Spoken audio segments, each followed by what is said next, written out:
You are just as much as an influence on me as I am. Don't you start now. I know. You're a huge influence on me. I tell people you're my big little sister. So wise, and I am so blessed to have you as my younger sister. And I was like, either we're gonna be boohooing or we're gonna be cackling. Hopefully we're gonna I guess we're gonna boohoo a little bit. Hopefully we're gonna do a little both. Don't bring no drama my way. Don't bring no drama my way. Don't bring no drama my way. Yeah, I might have a great day. Don't bring no drama my way. Don't bring no drama my way. Don't bring no drama my way. Yeah. What's up, everybody? Welcome back to I'll Just Let Myself In with your girl Lish Speaks, the podcast where we don't wait for an imaginary permission slip or some seat at an imaginary table. We let ourselves into our God-given doors. I started this podcast for a few reasons. One, I wanted to remind myself and people like me that you really don't have to wait for anything other than God to allow you to do the things He's called you to do. And the second reason that I started this podcast is because I could. When you can do something, you should. And I realized that for me, a large part of the confidence to do things because I can comes from a very specific person. You know, a lot of people get so much of who they are from their parents. And I get a lot of who I am from my parents. If you know me, you know my dad. There are other sides of me. If you know me, you know my mom. But there is no person in the world who has influenced my confidence more than the person on the couch today. Today, I have a guest who is so many things to so many people. But I got the best deal because she is my big sister. On the couch today, on this episode entitled Into Sisterhood, I have my sister, Sefra Gerald. Welcome to the couch. Hey, girl. Hey. How you doing? I'm good. Listen, this is a much requested and awaited episode. People are like, Yeah. when's Sefra coming on the podcast? So she is here. Right? Y'all can stop harassing me. Sefra is here. You know, my big sister is a big sister. You know, she's a big sister in every sense of that word. And so doing this episode entitled Enter Sisterhood, I believe it's going to help and heal so many, because whether you have a physical big sister like I do, or you don't have one because she doesn't have a big sister, right? Right. There are so many things that I believe our relationship, our experiences, our humor, For sure. can teach and heal and encourage people. So, Seth, welcome to the podcast. Thank you for having me. Awesome. Now, before we get into it, you know I have one of the best. Matter of fact, let me scratch that. I have the best segment in podcasting. It's called What I'm Stepping In. It's where I share with you guys what sneakers I have on for today. And I don't do this with every guest, but I'm going to do it because my sister has come in her fresh kicks. And we'll go ahead and do what I'm stepping in. Today, I'm stepping in my Jordan 3 Animal Instincts. You guys have seen these sneakers before. This is a repeat for me. I love this shoe. Again, it has so many different materials. We got cheetah, we got zebra, we got pony hair, and it is in the classic Jordan 3 silhouette. This shoe was just so unique for me. I love colors, I love prints, I love textures, and so this is one of my favorite shoes. Anytime I'm wearing black and red, you can probably bet that these are on my feet. So that's what I'm stepping in today. Seth, tell the people what you're stepping in. I'm stepping in New Balance 9060s in this cream, white, and gray colorway. I love these sneakers because they are comfortable. I'm getting older and I need fashion and function. So the New Balance 9060s have become my go-to. Period. You giving the people all of this, the shoulders and the... Y'all, she turning up for y'all. She turning up for y'all. I try. Yeah, know what we say here, and I'll just let myself in. If you like them, go get you some. So, Sefra, first of all, you know, we grew up in the same house, same mama, same daddy. Right on. You are 3.5 years older than me, almost 4 years older than me. No, exactly 3.5. Exactly 3.5? Yeah. And in so many ways, I feel like we had two completely different childhoods. And did. Right? So I want to ask you, as my older sister, what are some of the things in our childhood that you remember that bring you joy? Okay, Christmas mornings. Mm, Christmas mornings always, we had a good time. Well, Yeah. from Christmas Eve into Yes. Christmas morning, because, we always got to open a robe yes. or some new pajamas. Yes. And we got to, we always got up super early and played together.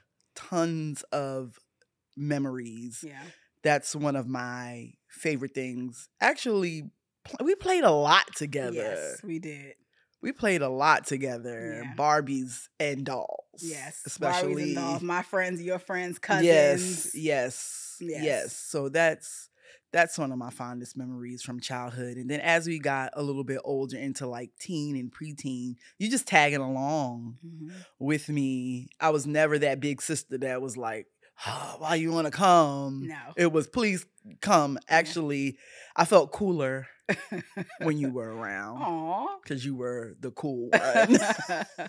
Well, you were always very cool in my eyes still. My sister, what you said is so true. My sister never made me feel like a burden. She was always like, come on, girl. So yeah, had a good time. When she went into our teenage ministry in our church, and she was 13 and I was only 11, she let me tag along with her. Was I 10? I was 10. 10, probably. Yeah, 10. And she let me tag along with her. And when she was in the gospel choir at Brooklyn Tech and I was in middle school. Yes, what's up, Brooklyn Tech? My husband and my sister are both graduates, so as well as Kim Coles, who plays Sinclair on Living Single, who makes me laugh every night while I watch it. So I'm indebted to Brooklyn Tech on a couple sides. But anyway, she always brought me along, tagged me along. I would leave school and go to her school. Yep. And meet her at. Why would I do that? When I went to school around the corner from where we lived. I don't know, girl. That just dawned on me. I went to school around the corner from my house, and I would leave my school to go. Maybe we had church or something those nights, because I can't imagine why I would do that. I don't remember, but I know you did. But I would leave my school, go up to Brooklyn Tech, and just hang out with all her friends. I think it helped me to mature. It helped me to be confident in speaking to people who were older than me. It helped me to know that, like, what I had to say and what I brought to the table was valuable. Wow. It just really, I don't know, being around you and your friends and your social circles, it helped me to grow up quickly, but not too fast. And so, yeah, I always feel really grateful and indebted to you in that way. I'm getting the phone. Give me a second. It is Dad. This is our father calling me. I'm going to answer. I would never do this. Hey, Dad. Hey, what's going on? What you would never do? I'm filming a podcast with Sefra right now. Oh, let me let you do your work. Bye, Dad. Hi, Seth. Have fun. Okay. All right, I'll call you back. All right, love you. Bye. Father. That's our father. We'll talk about him in a second. But yeah, I think that it informed a lot of who I am. So we talked about fond memories of our childhood, and we're going to talk about some more. I think we grew up in the best era to be kids and the worst era to be adults. We got gypped. We grew up in the 90s. It was fun. Gypped. It was great. We all thought we were going to grow up to be Pam and Gina. Yeah. Grow up to be Tommy. I do got a job, though. I know, me too. But Lord, it's rough out here. No. It is. But on a serious note, I feel like we grew up in the best era to be kids. We grew up in a time where, we didn't have social media. So, my sister. Thank the Lord. Yes. I especially in my 20s. Yes. Girl, because your 20s. Whoo, child. My sister was outside at one point in her life, baby. And we'll get to that. We'll see if we can get to that too. But I feel like we've lived so many eras together, even though we're so young. And I just appreciate who you've been in every single one of those eras. So I talked about how we had two separate childhoods, even though we grew up in the same home. And we're only 3.5 years apart. And a large part of the reason that we had two separate childhoods is because you're the oldest. Yeah. And there's a whole thing online about oldest child, but specifically eldest daughter. Eldest daughter. Syndrome, lifestyle, trauma, all the things. Check, and check. Yes. So thinking about yourself as the eldest daughter and the childhood that you had versus the childhood that I had, what do you feel like was the hardest thing about it? I feel like the hardest thing for me was that I felt like everybody could do whatever they wanted to do, but I was stuck sort of being the responsible one. That was hard. Like I wasn't even allowed to veer to the left or veer to the right. And I'm certain that is a story that I told myself, right? In some ways. But it's how I felt. You know, like Alicia could dream and she could just be allowed to just be, and I had to be responsible. I had to get it done. Yeah. In a lot of ways, even as we grew up in our Christianity and our discipleship, like you could be Mary, but I had to be Martha. You know, it was difficult, but I was always super proud of you. Always super excited to see what you were going to do next and see, you know, how you were going to just live your dreams because you always had a big personality. And when we were younger, I didn't really know how to wrap my mind Me neither. around it all the time because you were like always moving, always dancing, always being Alicia, always being Lish. And I just felt like I didn't have that freedom all the time. There was a freedom about you now that I think about it. But I think as we've gotten older and kind of settled into who we are, it really is synchronous. You know what I mean? We complete each other in a very special way. Yeah, absolutely. So you talked about the story that you told yourself, you know, growing up, feeling like you didn't have as much, like you had to be the responsible one.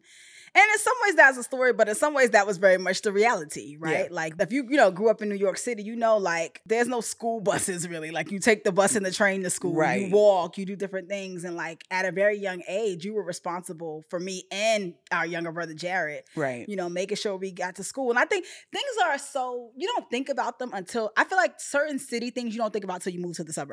Oh, absolutely. You know, like how many places we went by ourselves. Oh my gosh. You know, and Yes. and maybe kids in the city don't do this anymore, but I have a feeling they still do way more than suburban kids. It's like you go. You might be Right. 9, your sister's 6, you know, and you taking her get somewhere. on the You get on B25 and go downtown Right. and meet your mother at J Yes, Street. Yes. Get on the 52 bus. Right. Okay. And you come back into the hood. And when you Yeah. get off at Gates Avenue in Lewis, you Right. walk to your block. You You know what I walk mean? over Right. to You know, you Lexington. get up and you go to the laundromat. Right. You know? And these are just things that we were doing. And in some ways I'm grateful for them because I feel like it made me, I'm very aware. Yeah. You know, I'm very good at people. I have a great sensibility. I have great street smarts. But you also think about it, it's like, whoa, this is really mature work. Right. You know, and so I feel like some of the narrative that you came to believe is grounded in a lot of truth. Yeah. Like when you are taking your 2 younger siblings to school, you are responsible for them crossing the street safely. You are Right. responsible for them getting home safely and getting there safely. You are responsible for making the phone call to your parent and saying, hey, we made it home. You are responsible for taking the doggone chicken out the freezer. Like it is a lot of responsibility. You know what I Right. mean? And I think that it took you some time to realize how much it had affected you. Yeah. So I want you to talk to other eldest daughters who may not be as far along on their journey. Because I want to say this. I want to give you these flowers. I feel like over the last 5 years particularly, you know, and I think COVID has some to do with like you just had to sit with yourself. You couldn't, Right. you know, we all did. You've done a tremendous amount of work to work through past feelings, identities, stories, patterns, to forgive not only others but yourself, and to start writing a new story. Yeah. And inevitably, there's some eldest daughter right now watching this who is stuck Right. in some of the things you used to be in. What advice would you have for them? So I'll take it right back to Mary and Martha. One of the things I had to tell myself is this a real burden of responsibility or is it a perceived burden of responsibility? What am I actually responsible for and what is perceived? You know, and once you figure that out, it gets easier to create these boundaries. It gets easier to feel good about the things you say yes to. It gets easier to feel good about the things you say no to. Mm-hmm. It feels better for you to say, you know what, to a parent or a family member, please don't bring that up. Mm-hmm. Or this is my truth, and stand in it, Mm-hmm. even if it makes them uncomfortable. Mm-hmm. But I think mainly is understanding what's yours and what's not yours. Mm-hmm. Expand upon that. What's yours is your truth, your thoughts, and your feelings. And what's not yours is Other people. other people's. Yes. Especially when it comes to dealing with past traumas and past hurts. You're allowed to have your truth Mm-hmm. about that. And if you bring that to the person that has hurt you or that has brought on those traumas, whether or not they meant to. Yeah. Because things that our parents do or family members do or friends might do, if they love you, they don't mean to hurt you. Right. But there are some things that might have unintentionally hurt you and might unintentionally have caused some wounds that you want to heal. And in Mhm. order to heal that, sometimes you have to have conversations. Yeah. And when you have those conversations, if the person decides that to make it about them and take it personally, well, I never did, instead of saying, you know what, I'm sorry I hurt you or whatever the case may be, Mhm. that's not yours Yeah. to do. I'm very, very grateful that in my life, when I've had those conversations, they have mostly gone really, really well. Yeah. You know, but just understanding what's mine and what's not mine and taking responsibility for what's mine, because I'm the only person on the face of God's green earth that I can control. Yep. And barely that sometimes. Burly. Okay. Okay. Period. So I think that is advice I would give eldest daughters especially as you get older and out from your parents' thumb, Yeah. just knowing what's yours and what's not Yeah. yours. Yeah. And it's so funny because I remember a conversation where I had to help you with that perception. I'm And that certain. story, because I don't know if you remember this, but when you were about to buy your house or looking for a house, you know, you were talking about like needing a house, like for all of it. Like basically you were like, I just know that I need something, that if you were to need something, or if, and I was like, Sefra, I'm never going to need to live with you again. Like, I'm married. Like, you know what I mean? Like, and being very well taken care of, and I'll be fine. Like, you know what I mean? And I think even in that moment for me, I realized how deep it ran for you. Like, it's just in your nature to think about, okay, so I have to do something that is beneficial to everybody. And I was like, you don't. You really don't.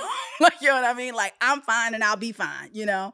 And it was eye-opening to me, because although I may think that way in some ways, like I think we've talked about this, I'm more carry the burden of feeling like I need to show up for people emotionally. Right. And you carry the burden of feeling like you're supposed to show up for everybody physically. Yeah. And that goes very much into our childhood. You know, you were responsible, but you were emotional. Yeah. You know, I was free, but I was logical. Right. And stable, whatever that meant, right? For a child. That's a whole nother thing for me to talk about with my therapist. So when you had your moments, or Jared had his moments of anger, or even mom had her stuff in the household, I feel like the story I tell myself, because again, we all have a story, right, is that I was the center. Like, everybody calm down. It's going to be all right. You go do that, and I'll take care of that. You know what I mean? Kind of thing. And I think it made me become that in friendships. It certainly made me become that in relationships. Right. And I found a lot of my identity. And it didn't help that I went into ministry. So you become people's sounding board and their shoulder to lean on, you know. And I found an identity in that. And I think you and I both over the last several years have had to come out of agreement. Yeah, with for sure. That being our identity. Right. My identity was what I remember. I was supposed to give Auntie a ride somewhere, and I completely spaced on it. I was in a meeting at work, forgot to put it in my calendar, and completely spaced on it. And they kept calling me, but I was in a meeting and I couldn't answer. And like I answered the phone, where are you? Where are you? Why are you not coming? And I think they were more concerned because I wasn't answering the phone, not because I didn't show up, but because I'm so used to having to show up. Like, I was like, I can't drop the ball. Like, I really just like was upset upset. Mhm. But I think I was more upset with myself because I forgot. Yeah. And I think that is that identity. Mhm. Like, if I'm not showing up for people, will they still love me? If Mhm. I'm not doing the thing, Mhm. what is my value? Yeah. I grew up hearing, Sefra's my right hand, Sefra's my right hand, Sefra's my right hand. Mhm. And while that was the compliment, I can understand the compliment that was meant to be, Mhm. it really skewed who I thought I was to people Yeah. and the role I thought I was supposed to play Yeah. in their lives. And sometimes I still catch it with you, you know? Yeah. Like, I'll cook something that you cook, Mm-hmm. and you'll be like, don't learn how to cook it because you're not going to need me. And I'm like, I will always need you. My need for you has nothing to do with this casserole that you make. Right. You know? Right. And I know that you're like playing, but I also Right. know that there's a little bit in you just as a big sister Right. who just always wants to be needed and loved by me. Yeah. Which you always will be. There's nothing that you could do ever or not do that would change that. I think about our upbringing in the faith and Christianity, Right. and how much that plays into who we are as people. But we've also had journeys, you know, we've had Mhm. journeys, spiritual journeys. And it's so funny because I've never heard you say the Mary Martha thing. I don't look at our relationship like that at all. If anything, I think I'm the Martha. So it's funny Right. to see that you feel that way, because I'm like, definitely I was in this funny. thing 10 toes deep, running, you know. But I can see that though, you saying Yeah. that, because I would definitely be the one at Jesus's feet, And I'd be the one in and the you'd be kitchen. the one, you know, making the bread. Right. And I think at times I've seen that differently because of my work in ministry and my work in church, Mm-hmm. and how you were kind of just doing what you wanted to do, figuring it out. You know what I Right. mean? And so I think we've gone on different journeys, but we've ended up at a very similar place. Yeah. Talk about your journey of finding God at a young age, but also having to bump your head a few times and figuring out, you don't got to go into all the details, but just figuring out how to get back to a depth and a real relationship with God in your adulthood. Yeah. So again, doing what I thought people wanted me to do, what they saw in me, and oh my gosh, Sefra's such a great kid. She, you know, very good at memorizing Bible scriptures and following rules, Mhm. right? So I did what I thought I was supposed to do at 13, and I think that I loved God as much as a 13-year-old with no life experience Yes. could. Mhm. I think, you know, I moved out of the house. And even though I was around other young Christians, you know, I didn't really have deep relationships. And when my feet got put to the fire, I did not, my discipleship didn't stand. Mhm. And so I spent about 10 years in the desert, sometimes going to church, sometimes listening to gospel music, still being very much loved by my family, who remained faithful and who I'm sure prayed a great deal for me. Mhm. But it was years of being, not just being outside, but I was out. Like, I was the definition of outside. Like, Yes, I remember. very much in the streets, Mhm. very much having, and I look back upon those times fondly. I had a lot of good times with a lot of good people. But it wasn't fulfilling. Mhm. And what was it, 2011, I got robbed at gunpoint. And seeing a gun in your face would make you think about some things. Mhm. And that's when I decided to, you know, rekindle my relationship with God. And even in that, I still struggled. For about 5 years Mhm. with one foot in the world and one foot at church. I mean, I was still low key outside Mhm. and coming to church on Sunday and like Homer Simpson moonwalking out the thing because I didn't want nobody to ask me no questions. Mhm. And it took about 5 years or so for me to be like, girl, what is you doing? It was actually a Mike Todd sermon. And it was the sermon where he made the mud with his spit and Yeah. put it, yeah. And he said, what if your healing is dirty. It was that sermon? Yes. I did not know that. It was that sermon. Wow. It was that sermon that made me call up one of the sisters at church, an older sister. I love older women, okay? Yes. Her name was Juliana Moore, and called her and was like, can I come over? Can I come over right, like, ahora? Can I come over right now? Yeah. And I just, everything, you know, and it was so freeing. It was so freeing. And so that was really, you know, my spiritual journey. And I was like, I needed to do this again as a grown-up. Mm-hmm. I needed to do this as a grown-up. And the cross means something completely different than it meant to 13-year-old Sefra. And Absolutely. I think even if you have stayed faithful for 10, 20 years, it should always evolve. The meaning Absolutely. Of the cross should always evolve in your life. I agree. If you become a Christian at a young age, you are loving Christ the best you know how. Yeah. You know, I tell people all the time, when I was 14 years old and I did my Bible studies and I said I wanted Jesus as Lord, and people said, oh, don't have sex until you're married. I just knew I was going to be married by 22, 23. Right on.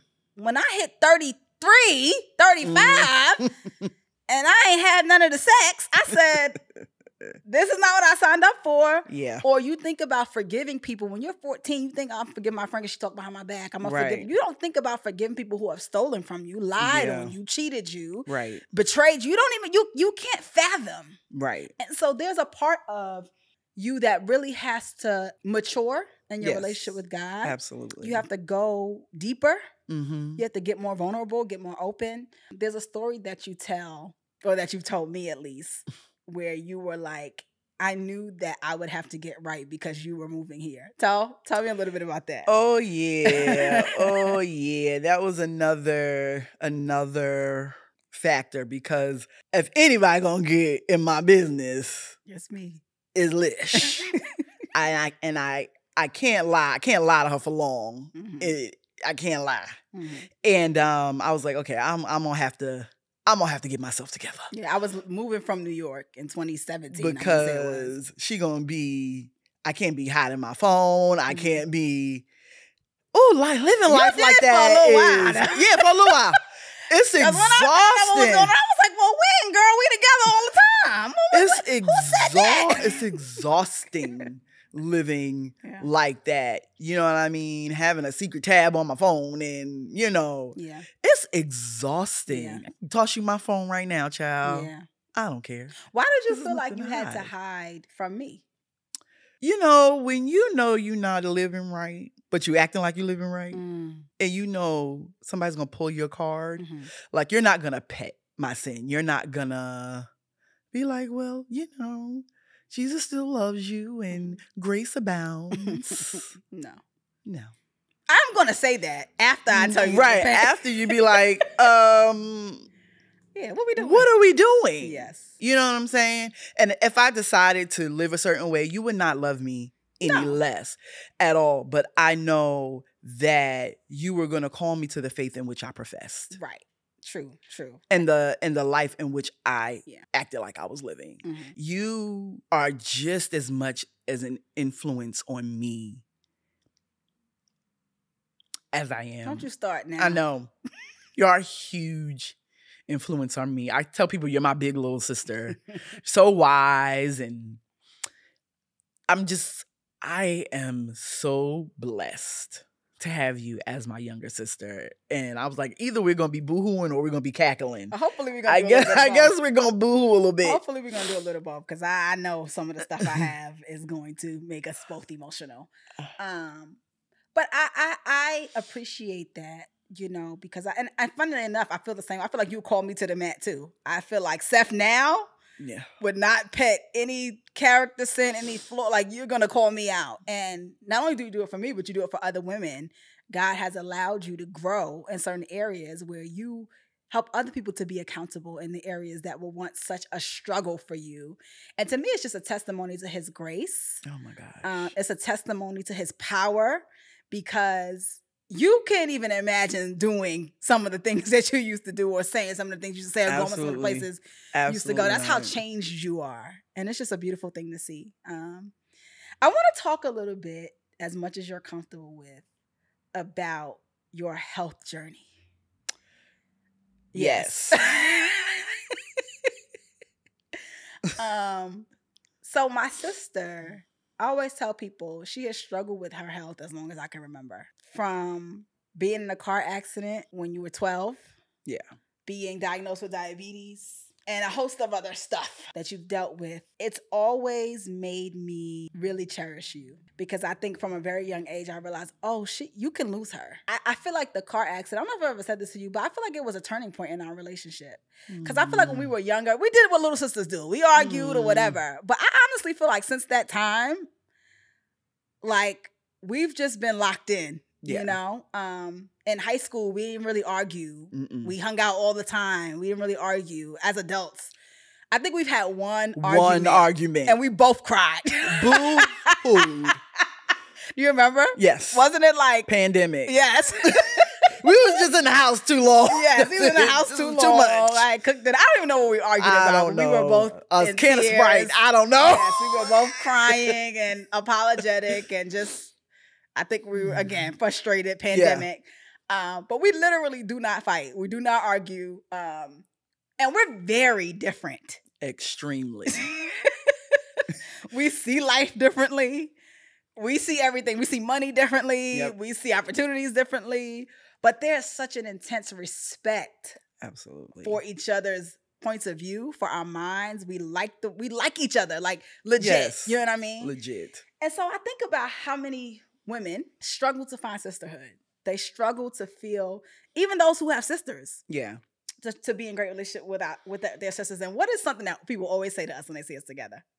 Oh, y'all are sisters. Yes. Like, y'all are people are like amazed. Like, wow, y'all really like each other. Like, y'all are really sisters. Yeah. And I think it has a lot to do with how you taught me how to be a sister, right?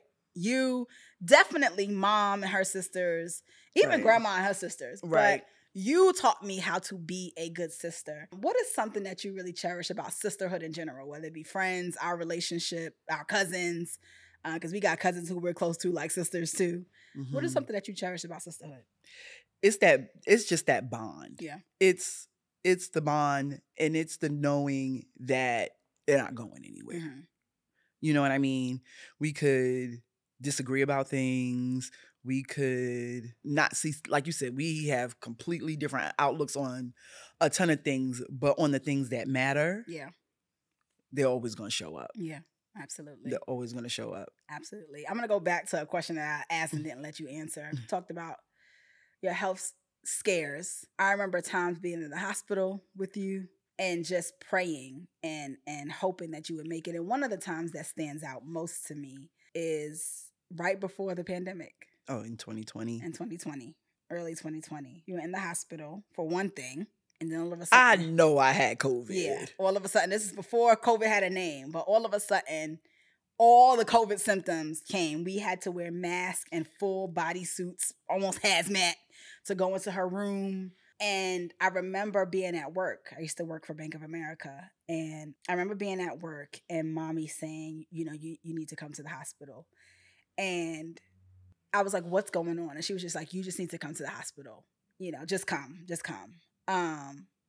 And there was a little like atrium between the offices and like the hallway or whatever, to the cafeteria and all the stuff. And I remember walking there, and there's a bunch of windows. You can see the parking lot. And I got down on my knees and I said, God, I cannot go into the hospital to a dead sister. So whatever you need to do, I need you to do it. And I got up, I drove to the hospital, and you were like in and out, like barely, you were there, but you were like, I was sick. You were so sick. And I remember doing these breathing exercises with you. Do you remember? No. I used to tell you to breathe in healing. You remember this? No. Wow. You would do it. And I would tell you to breathe in healing, breathe in recovery, breathe out sickness, breathe out fear, breathe out, I don't know what nuanced person I saw do this on the internet or something somewhere. And we would do those breathing exercises together. And I remember Bad Boys 2 was out or coming out. No, 3. 3. Bad Boys 3. And you were like, oh, I get to see this movie. And I was like, we're going to see this movie. We're going to go to the movie theater together and see this movie. You remember that? Yeah. I'll tell you that.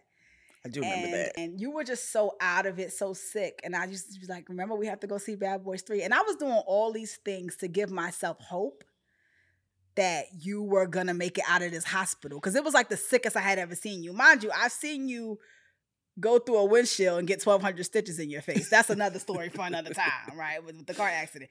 But this was the sickest I had ever seen you. And I just was like, I can't do this.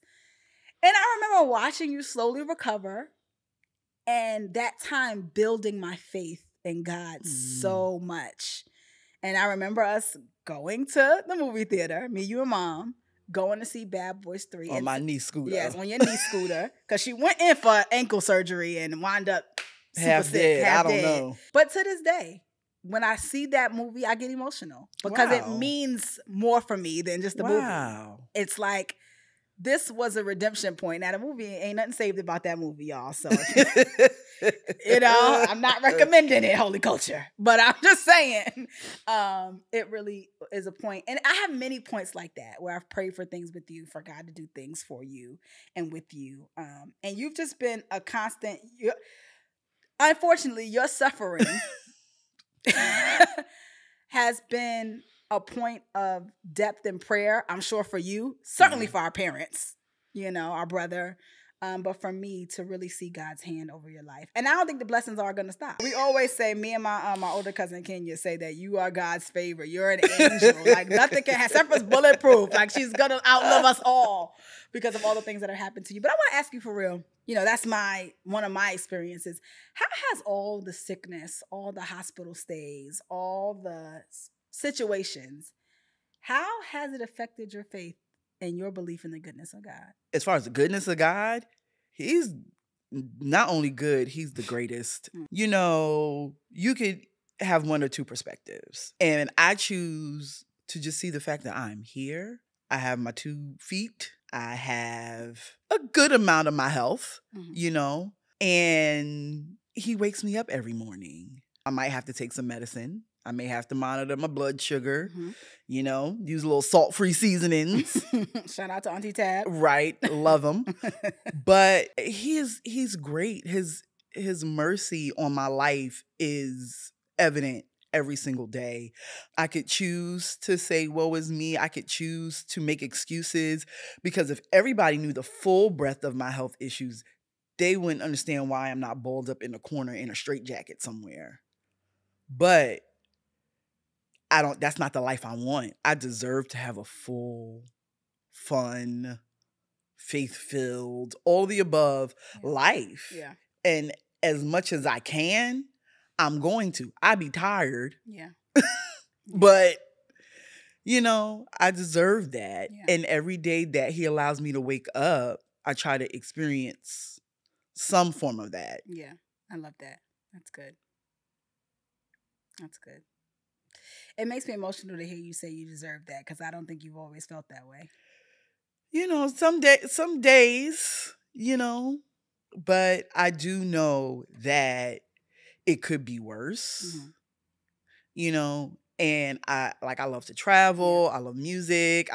There are things about life that I enjoy that I can still experience. I mean, from a self-esteem standpoint, I don't think you've always thought you deserved good things.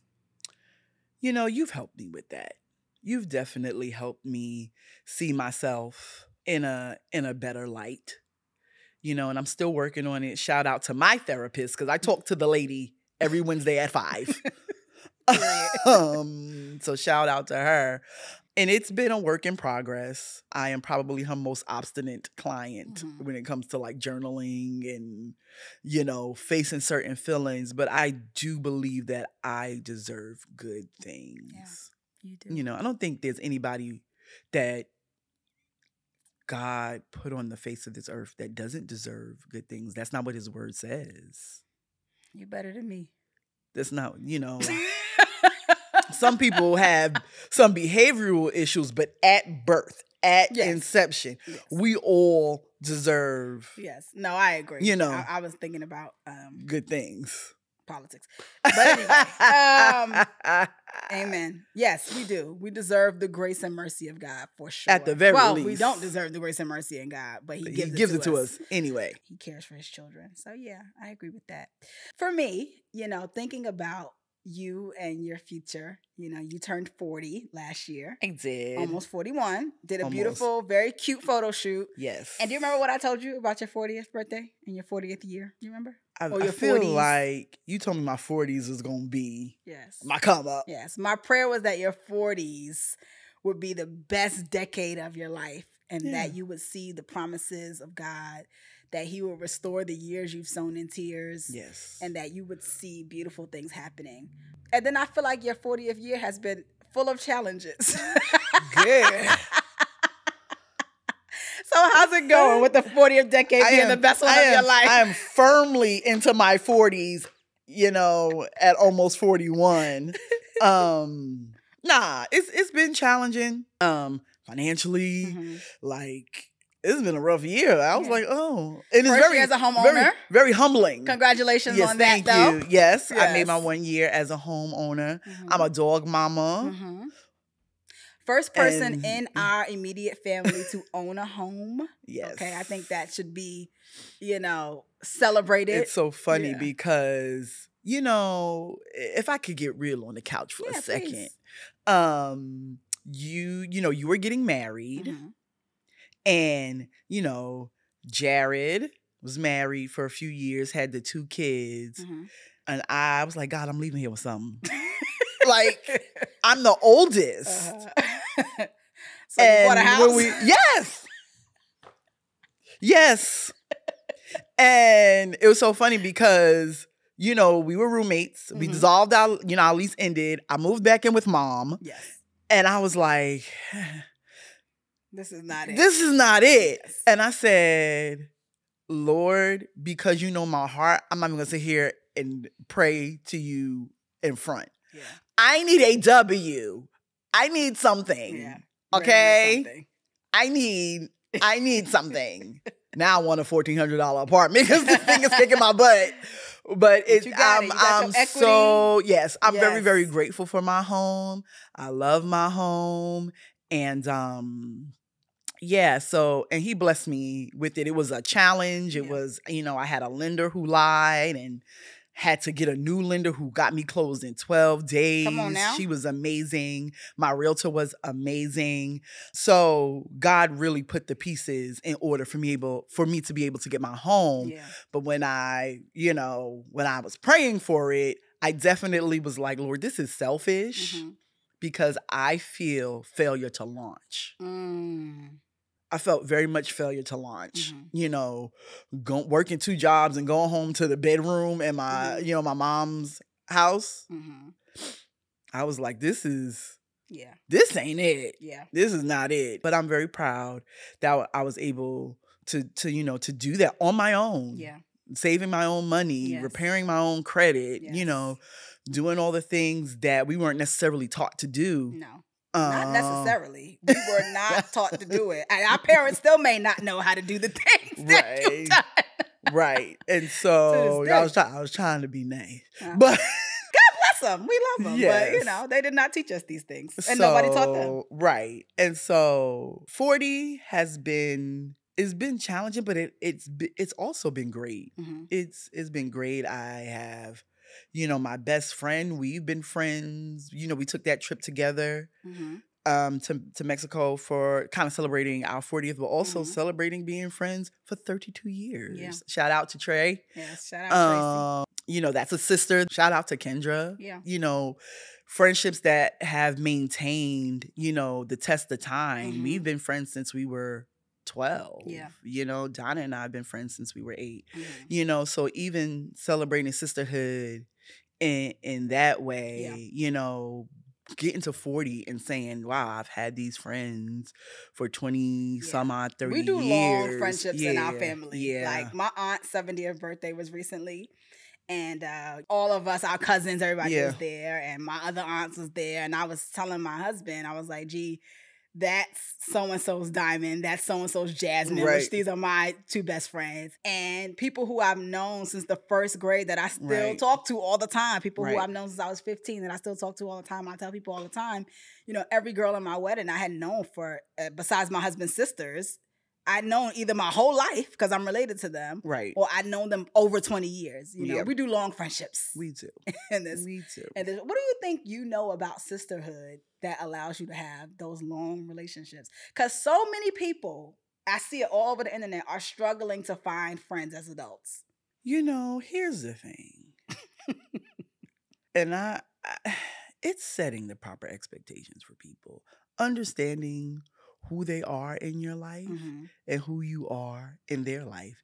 And some people, you know that this is your friend that you kiki with. Yeah. And some people, you know, this is your friend that you can ugly cry with. Yeah. You know, understanding their roles in your life and your role in their life. And then let me tell you something. I might be one of the most unbothered people you might ever want to meet. Like, if you having a moment and you need space, okay. Yeah. Like, I don't. You weren't always that way. No, I'm getting older. Yeah. And I don't think I have the bandwidth They say 40, to you really care don't care about as nothing. much. Yeah. I do not. And I say this with all the love in the world. I don't care. Yeah. I don't care. Yeah. I- Yeah. You know? Yeah. And, you know, you got to go through what you got to go through. If I know I didn't hurt you or Yeah. do anything to you, Yeah. I tell you good. Yeah. Yeah, girl, I just need I've you. gotten there as well. Okay. Yeah. All right. And I ain't doing 15 checkups. All right. I love you. I ain't asking you 13 times. I'll be here. I'll be here. You Like, good? We good? you All right. can't. I have my friend Donna. Me and Donna speak a couple times a year, but when we speak, it's like no time has ever passed. My friend Venetia. We speak, it's like no time has ever passed. So your definition, like, you don't always need to be in each other's face or whatever to be sisters and to be friends. You know, we're all adults. We got lives. We got stuff that we're trying to do. Taking less stuff personally. Yep. I think that is how you be a sister. And Yeah. you show up. Yeah. When you're needed. And I think you talked about like setting the proper expectations. You also have to really show up for and cherish the people who do show up and cherish for you every day. Like my best friend Jasmine and Diamond, really, like, they are some of the busiest people that I know, but they're not going to let too many days go by. Absolutely. Without checking on. They're just not.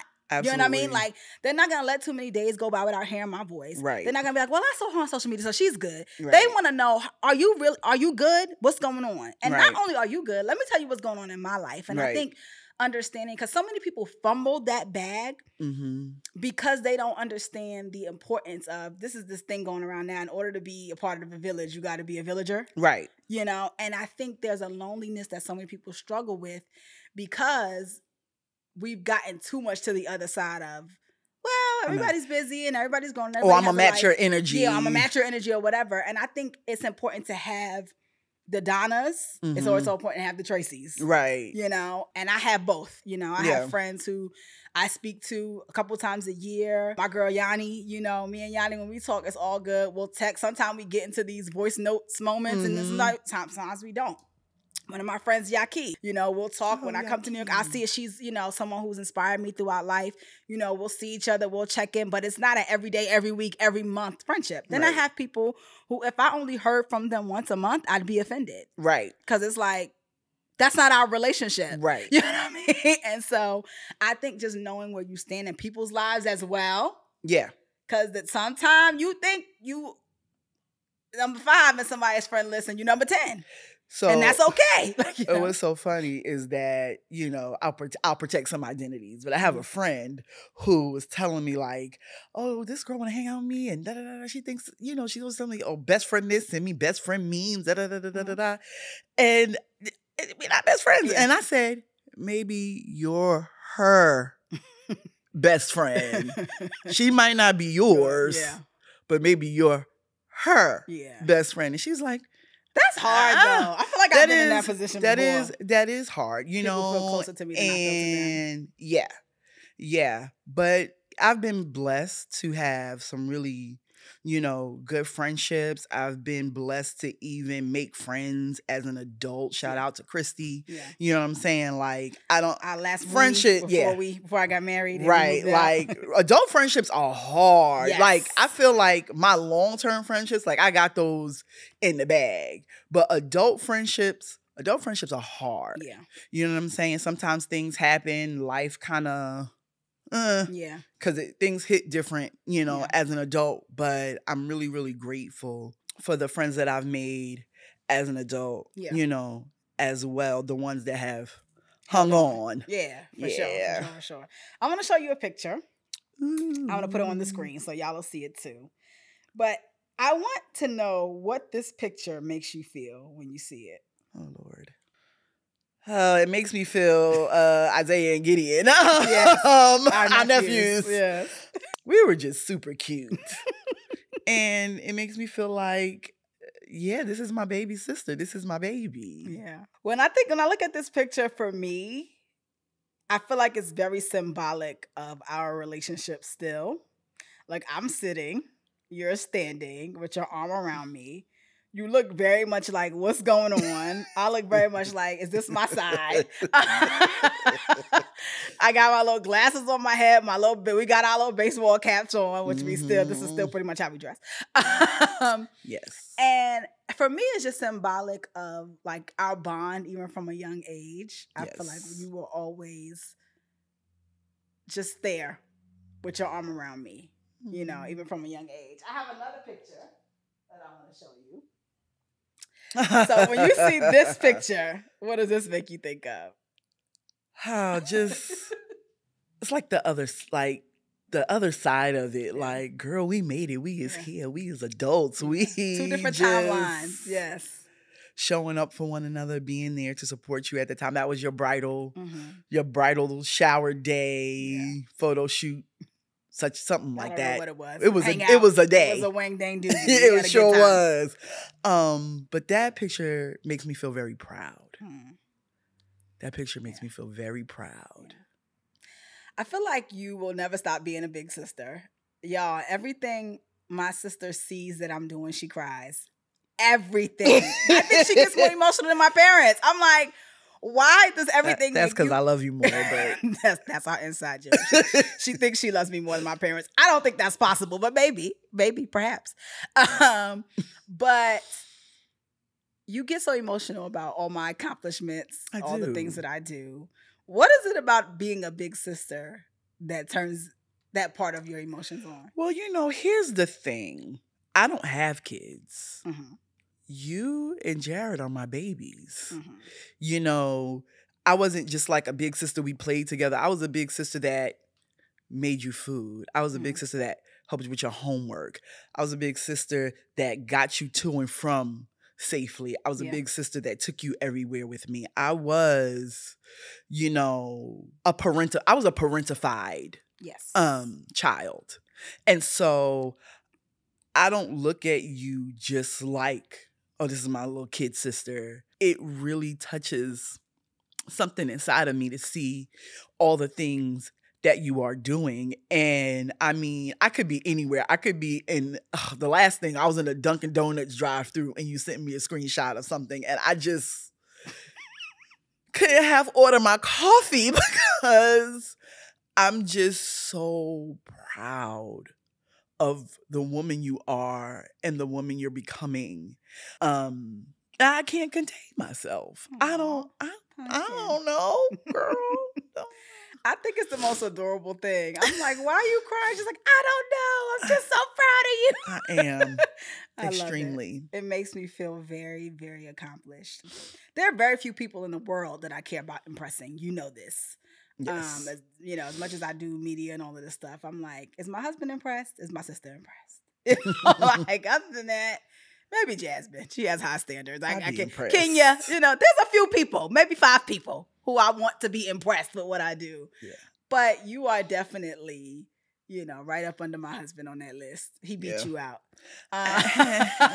So I want to talk about a few things before we go. My sister taught me so much about life and love and relationships and showing up well. You taught me about personal brand, right? Like before branding was a thing, you taught me like when I got a job, you know, like the way you show up is your personal brand. That's how you represent yourself. It's not about who's watching or who can give you accolades or who can give you kudos. You do everything well because that's what we do.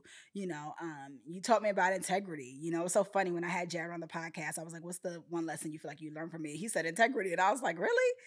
I'm like, I must have only taught you that because Sefra talked to me about that because that's not, I mean, I really do care about integrity, honestly, but I didn't remember even teaching him that lesson. Yeah. But I remember you teaching me that lesson and lessons like that. What are some of the things that you still feel like you want to teach me?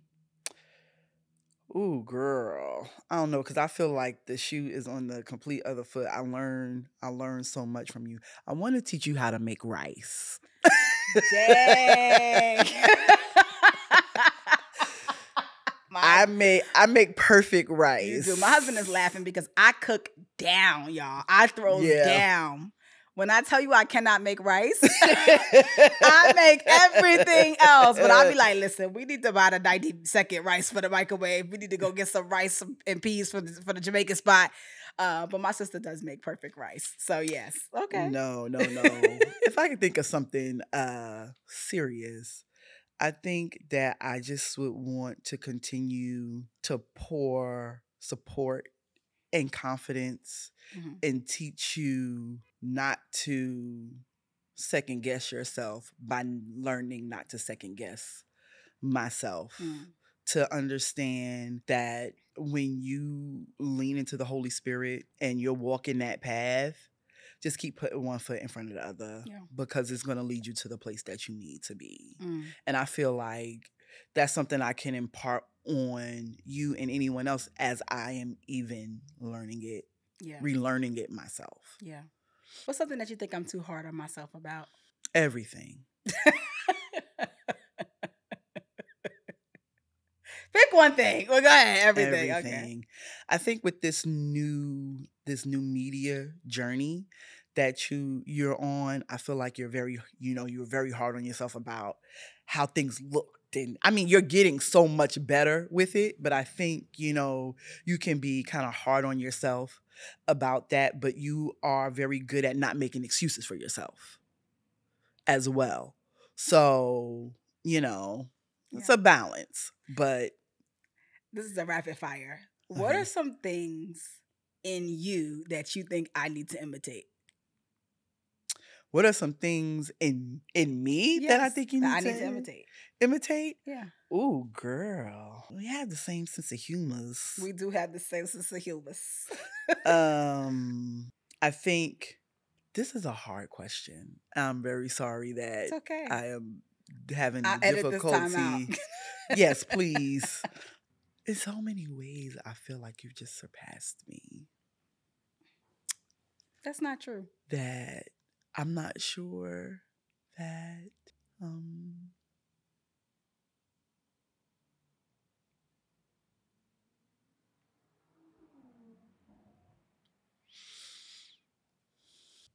I'm sorry.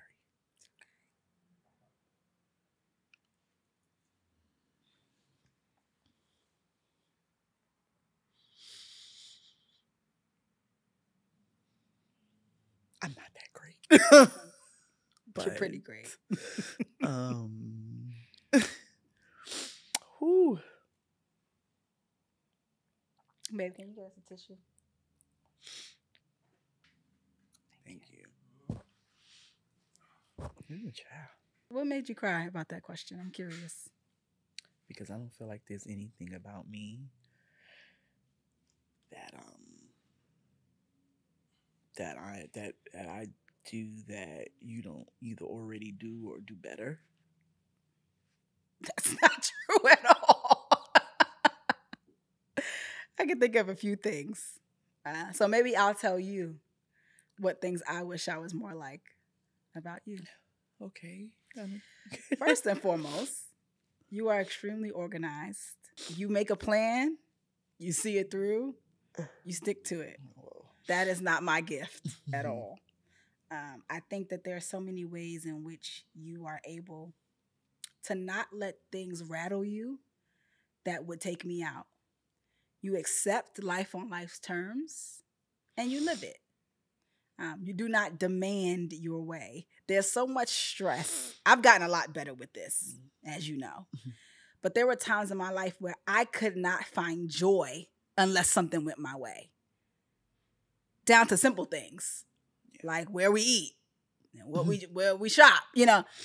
And it robbed me of a peace that was unnecessary.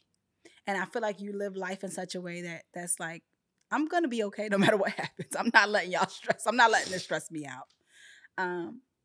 I think that you are probably the most resilient person that I know. It's easy to look at my life and say, oh, well, you know, you're doing this right. You're doing this right. I haven't had a whole lot of hardship. I pretty much get what I want. I pray for something that usually happens. So much so that in this current situation I'm in where God said, I'm like, that's not how this is supposed to go. Right. You're supposed to say yes. Like, you know? And I think you have lived through some difficult no's, not yet. I have something better in mind. Wait, you know, consequences, things that I just have not had to live through yet. We all have our day that make you rather impressive to me. And there are so many reasons that you are, you know, the person that I call when I'm at my wit's end, when I cannot see the rest of myself, when I cannot see my way through a situation. I would not call someone who I don't feel like I can learn anything from or be like. So I want to give you those flowers. Thank you. Because I think it's crazy that you don't think there's anything I can learn from you. It's not that. Of course, I feel like I can help you through like specific situations, sometimes talk you off the ledge, you know, Often. but thinking about like, you know, character things and stuff, I feel like I just learn so much from you. Like I said, you're my big little sister, you know, so mature and so much to offer. And I feel like I glean so much. I from hate that people think I'm you. older than you too. People be like, you're the older sister, right? No, I'm not. I'm young. They be Because like, all I wear is graphic tees. It's like, I thought you were the older one. I'm like, I'm not. But it's our relationship is really a beautiful one. And I really feel very blessed, you know, that you are mine and I am yours. Thank you for that. And that we share so much laughter. Oh my gosh. I know we kind of boo-hooed here, but when you were at my house the other night, and I don't know, we were just devolving Yes. We laughed into until giggles. 3 a.m., just cracking up. I don't even know what we were talking about. We but wasn't. We were I was howling. being silly. I had to get my husband from the airport the next morning, and when I got in the car, I told him what time we stayed up until. He was like, only Sefra could get you up that late. And it was just great. You know, I think you're probably the only person on earth that could say one word and make me crack up. What's the word? Stand by. You know, we could ask each other rapid fire, what's my favorite song by this person? What's my favorite song by that person? What's my favorite episode of this show? And we will know. We know each other thoroughly and deeply. And I think it really makes for a comfort. Yes. Right? Like, I know that I don't have to be anybody but your little sister when I'm with you. Right. You know, I don't have to be, even though I love to impress you, I don't have to be impressive. Right. You know, I don't have to be super deep and spiritual. You know, I don't have to be happy. You know, one of the things that my husband told me, he's like, I was so shocked when we got married because you're a very sad person. And I am. I'm very melancholy in the depths of who I am. And I think one of the reasons I married my husband, because I always tell you that you two are so alike, it's scary and very annoying. But he can handle me at my sad. Yeah. You know, he can handle me at my overthinking. He can handle me at my fear, at my nervousness. And he can bring me out of it in a way that like makes it less heavy. And I feel like you've been doing that like my whole life, you know, like just making the heavy less heavy and making the joy more joyful. And so I really do appreciate that about you. Really quickly, I think about who we are right now and the women that we are prayerfully becoming. What is one dream you have for our relationship? Oh my gosh. Sisterhood. Okay. Oh, I already know what you're about to say. We're gonna get an RV This is not where I thought that this was has going, but go 2 ahead. queen suites. Jesus. And when I get a husband, Amen. He's hopefully coming. he might be watching this podcast. Hallelujah. Send it to your single man of God friends. Mm-hmm. And we're gonna drive across the country. Mm-hmm. She has maybe, been saying this for a long time. You know, but seriously. My husband happens to love road trips. I do not. So I will be in the bed. Yes, 2 queen suites. Period. Seriously, what I hope and pray for the future of our relationship is just a continued depth for us to be able to always call on one another, always be able to show up for one another, just literally going the same path that we're going now. Is only going to get deeper and it's only, going to get better. I see, and pray for in the future that one day you'll be accepting an award and I'll be boo-hooing in the audience because I will be boo-hooing for sure. Yeah. I just look forward to just growing old. Yes. Being old ladies together. Old ladies and a nuisance Yep. to our family members. Mm-hmm. There's a question that I wanted to ask that I forgot to ask. I'll just ask it and maybe we'll edit it in or maybe we'll just keep it right here. Whatever. I want to talk about your relationship with our parents, right? Mm-hmm. I think that your relationship with our mom has informed my relationship with our mom. And I think my relationship with our dad has informed your relationship with our dad. Does that make sense Yes. to you? Do you feel the same way? I never thought about it like that, but yes. Okay. So for me, I grew up seeing my sister be very interdependent with my mom. My mom needed her, and in some way she needed my mom for approval, for validation, and all that stuff. Right. And I think at a very young age, this didn't come to me until I went to therapy. But I realized at a very young age, I decided, I'm not going to have that relationship with my mom. Like, I am not going to be her right hand. I have my own dreams. I have my own things I want to do. I'm going to do my own thing. Mm-hmm. And I'm not going to need her for validation. I would like her validation, but I'm not going to need it, right?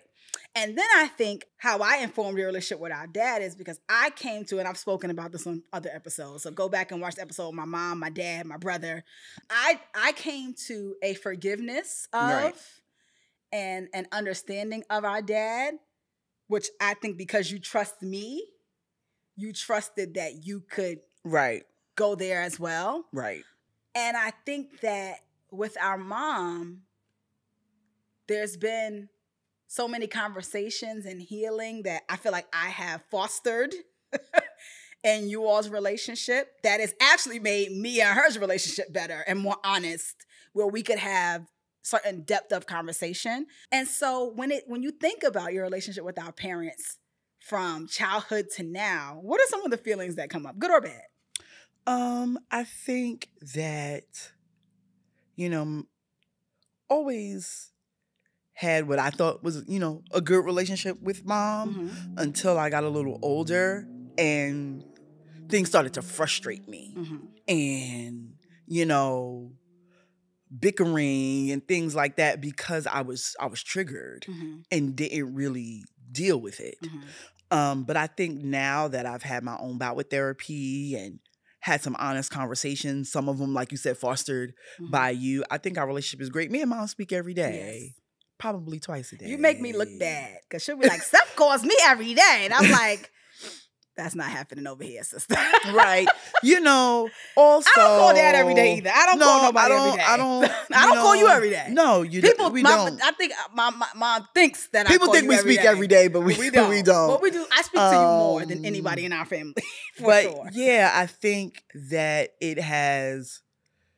One thing mom does is respect me as an adult. Yes. And so even hard conversations we're able to have because we're two adults, and I'm never gonna disrespect my mom. She also gets to humility quickly. Yes. She may not start there, but she gets there rather quickly. Yeah. I think with us. Yeah. And she listens and she really tries, because I think when it all boils down to it, mom wants great relationships with us. And so the humility is there, and it helps you to be humble as well. So yeah, love my mama. Yeah. My dad, like you said, you being Would you able say you to and mom have, are best friends? that's my dog. Yeah. I that's feel like y'all that's my are. road dog.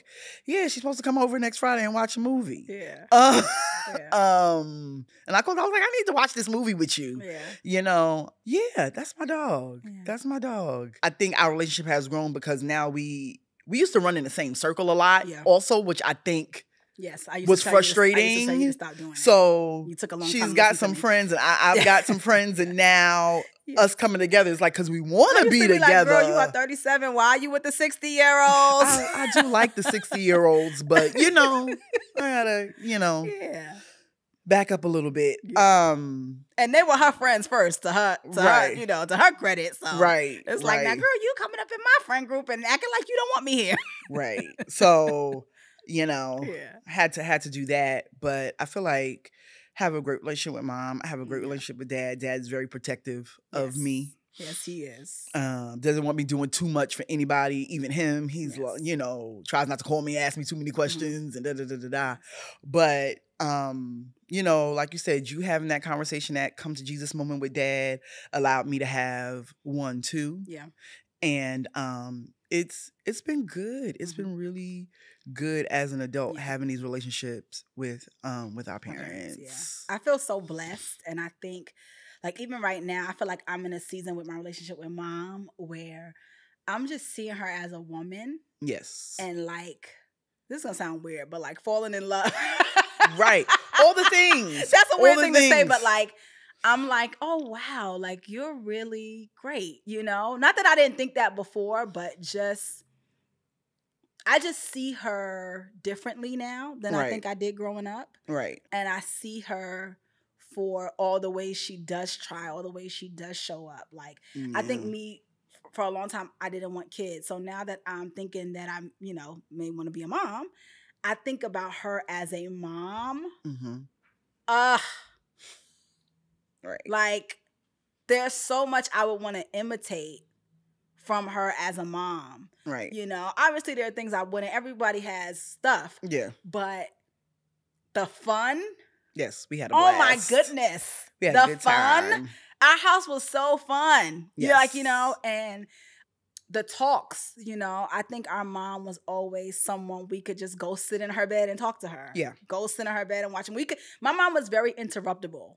Yeah. We could just go in her room and watch a Lifetime movie with her, or crawl in her bed, or call her, or whatever. And I feel like our relationship will grow even more when I have children. It definitely because will. I am going to need her. Like, there are things that mom has I just don't naturally have. And she tells me they're gonna come, and I'm like, they're not. They're not.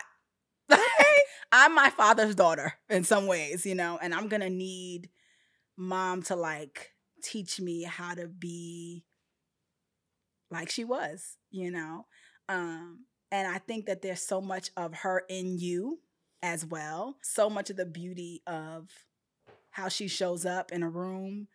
She crazy is all get out. And sometimes you got to be like, Ma, chill out. But for the most part, she really does brighten any room that she's in. Yeah. And she's a good friend.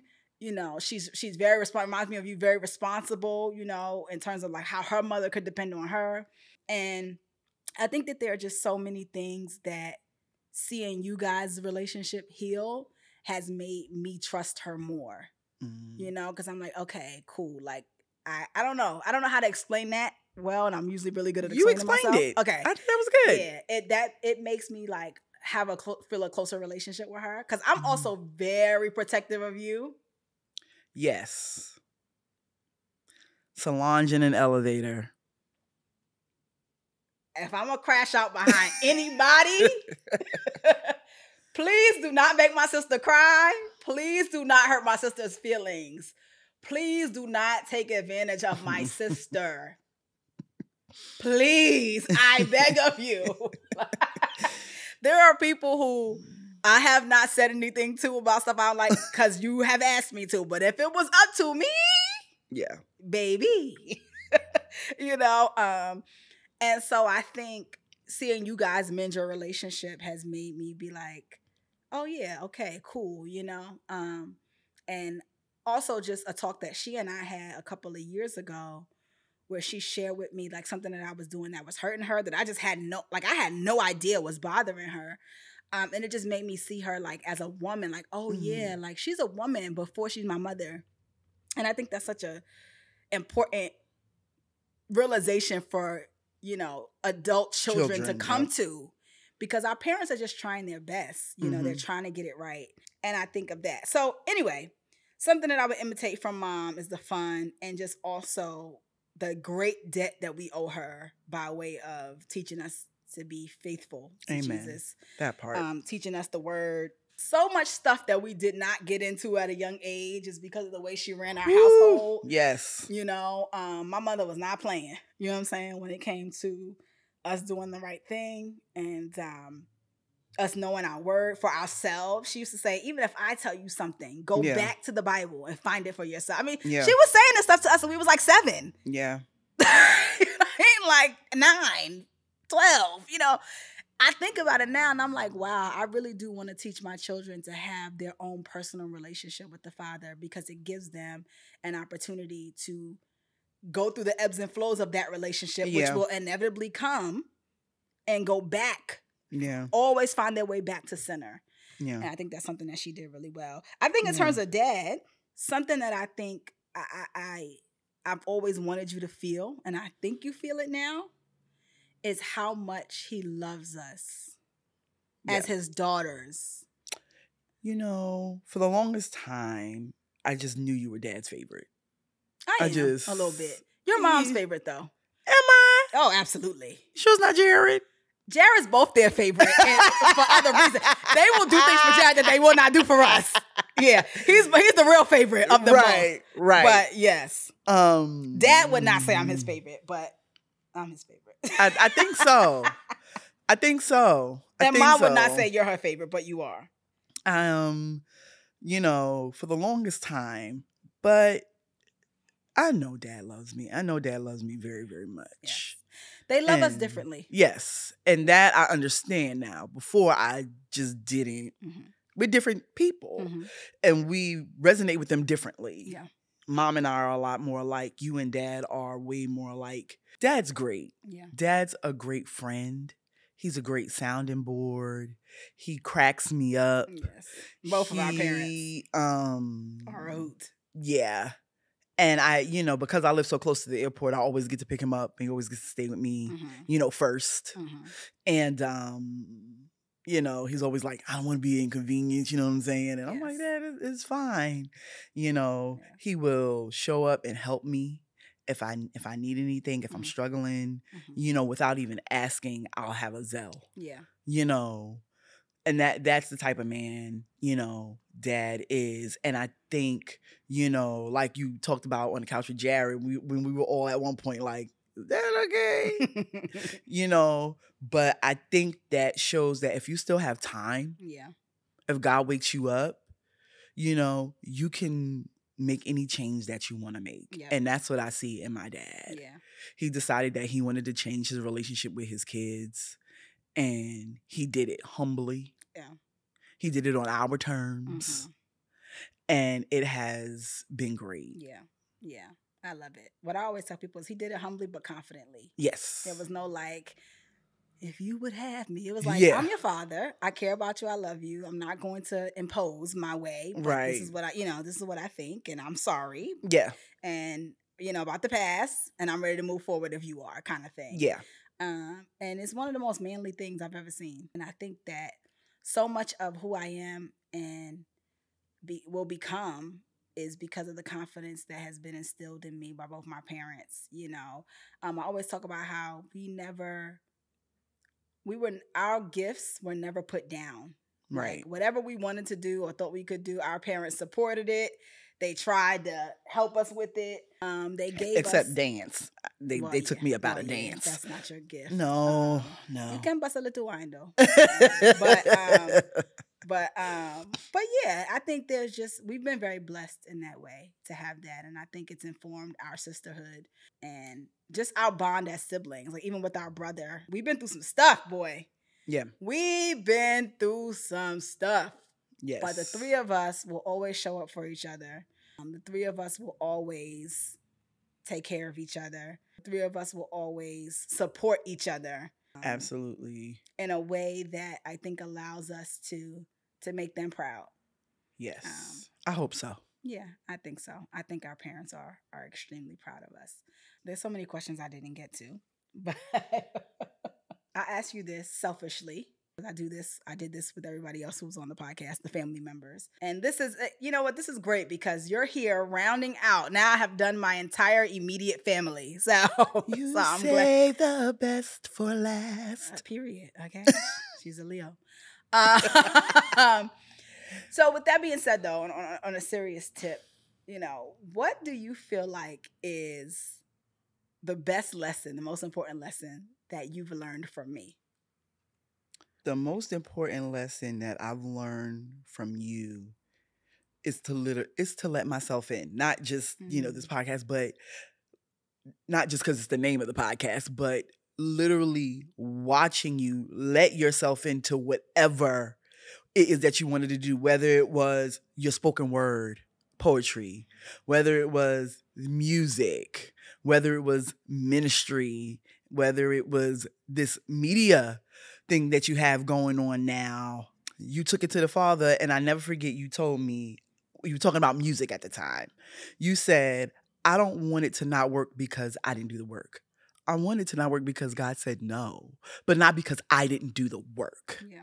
And that is one of the biggest lessons I've learned from you is I want it to not work because God said, no, honey, this is not for you. Not because I was lazy about it and didn't put forth my best effort. Yeah. I love that. I'm glad that you've learned that from me. And I feel like there's so much more. We got to have you back because we didn't even get into Seffi Cakes. We didn't even get into all the career stuff that you're going to have going on. But I'm glad we didn't get into it because when we do an episode on, you being a pastry chef and all the things you do, I want the people to have something to go purchase. So we're going to bring you back to talk about that. Maybe we'll do like into entrepreneurship or something like that. But I just want you to know, as my sister, as the person who I feel like knows me best, has seen me from the rooter to the tutor. Maybe that's too much information. But, has been there for me, in every single era, every stage of my life. There really is no me without you.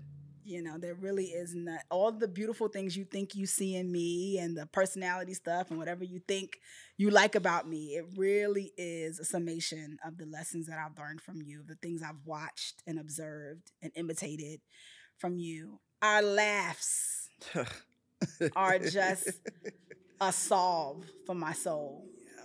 When days are hard, when days are long, when I'm frustrated, when I'm angry, I know I can call you and, like you said, be talked off the ledge. But I know I'm going to laugh at some point in the conversation. I know that we're going to have moments of depth. I know that you're going to pray for me. I know that you're going to pray with me. I know that when one of our parents does something crazy, I can call you. Or when our brother does something crazy. Or when one of our family members does something crazy, I can say, "Now, girl." And that's all I got to say. Sometimes we call each other. What's the first thing we say? And we just bust out laughing because we know the other one is about to, spill the tea or we're going to commiserate with one another. And there's just so much. You bring so much joy to my life, girl. Like, my goodness. Same. And, so I just want you to know I love you. I'm so grateful for you. I'm so grateful that you're still here. Yes, that part. By the grace of God. And my prayer is that we can look back at this interview in 5 years. Yeah. And laugh about all the ways. We can watch it in the RV. Amen. We can watch it. We ask a question here at the end of our show. In the grand scheme of things, what do you want your legacy to be? I love my family and I love the Lord. Mm-hmm. That's it. That's it. It's a great way to end the show. Thanks for being here, Seth. Thanks for having me. Ladies and gentlemen, my big sister, Sefra Gerald. Follow her on all the things. You want the people to follow you or no? Sometimes you don't want people to follow you. Sure. At Seffi_cakes on Instagram. That's SEFFIE_cakes on Instagram. Yes, Yeah. cakes because she bakes, not for any other reason. Yes, you'll see the cakes that I bake Yes, Seffi on cakes. my Instagram. This is Father. Yes, period, okay, let's make it clear. This has been another episode of I'll Just Let Myself In with your girl Lish Speaks. Thank you so much for joining, for listening, for watching from wherever you did. If you're listening from Holy Culture, Sirius XM Station 140 on a Monday night at 8 p.m. Eastern Standard Time, we thank you for being there. If you're watching on Holy Culture's YouTube, thank you for watching there. If you happen to be on my YouTube, Lish Speaks, thank you for watching here. And make sure that you subscribe. Subscribe. Period. Now, if Point you're listening, blank. if you're listening on a podcast app, please leave a review. Please go ahead and rate us 5 stars, thumbs up, all the things. These things help to push the podcast out in the algorithm and allow more like-minded people to find our content. Most of all, what you can do to help us out the most is send this directly to someone who you think will benefit from it, who you think will enjoy it, who you think will be blessed by it. Once again, thank you so much for watching, and we'll be back here next week. Same time, same place. Peace. So have a great day. Don't bring no drama my way. Don't bring no drama my way. Don't bring no drama my way. Yeah, I might have a